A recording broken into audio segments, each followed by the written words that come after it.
Good morning, tree lovers. This is Joel Mizell with the Tree Planters at thetreeplanters.com.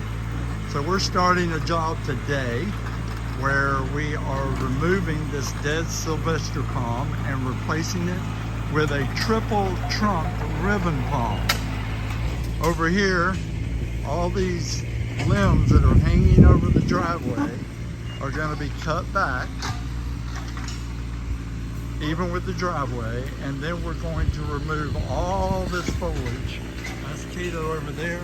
We're taking out all of these plants all the way up to the other end, and we're cutting everything that's hanging down from this oak tree, hanging over the driveway.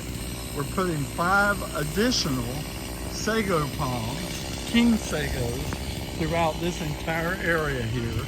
And we're installing a very large jacaranda tree right over where my camera is pointed on this side of that gate. We'll show you what it looks like when we're done. It'll be a couple of days.